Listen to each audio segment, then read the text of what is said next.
গত 2 বছর আগে আমার মাহফিল ছিল রাজশাহী থেকে মাহফিল করে আমি আসতেছিলাম। আমাকে রাত্রে কর্তৃপক্ষ বলল যে হুজুর আপনি যাবেন না, আপনি রাত্রে থাকেন, সকালে চলে যাবেন, রোডঘাটের অবস্থা খুব একটা ভালো না। তো আমিও নাসর বান্দা, আমাকে আসতেই হবে, যেহেতু আমি মাদ্রাসার শিক্ষকতা করি। তো আমি আল্লাহর উপর তাওয়াক্কাল করে আমি রাতে দিলাম রওনা। পথের মধ্যে ছিনতাইকারীরা এরা দাঁড়িয়ে আছে, আমাকে আটকিয়ে দিল। বলল যে হুজুর আপনি অত্যন্ত সম্মানী মানুষ, আপনার কাছে যা যা আছে তাড়াতাড়ি সম্মানের সহিত বের করে দেন। তা আমার কাছে একটা দামি মোবাইল ছিল, মোবাইলটা নিয়ে নিল।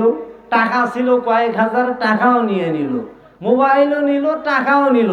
ওদের মধ্যে একজন বলতেছে, আরে হুজুরের টাকা নিলাম সব ঠিক আছে, কিন্তু হুজুরের মোবাইলটা নেওয়া মনে হয় আমাদের ঠিক হচ্ছে না। ওদের মধ্যে আর একজন বলল যে হুজুরের মোবাইল নেওয়া যাবে না, এটা কোন হাদিসে আছে? ওরা হাদিস খুঁজতেছে। যাই, ওরা টাকাও নিল, মোবাইল নিল। আর একজন বলতেছে হুজুরের মোবাইলটা দিয়ে দাও তো। কেন দেব? যে হুজুর ওয়াজ মাহফিলের দাওয়াত তো মোবাইলের মাধ্যমে পায়, হুজুরের যদি কামাই না হয় আর একদিন আমরা ধরলে তো কিছুই পাবো না, কাজেই মোবাইলটা দিয়ে দাও। যাই, ওরা আমাকে মোবাইল দিয়ে দিল, কিন্তু টাকাগুলো নিয়ে নিল। নেওয়ার পর ওরা আমাকে বলতেছে হুজুর আমাদের জন্য দোয়া করবেন। কি দোয়া করবো কোন?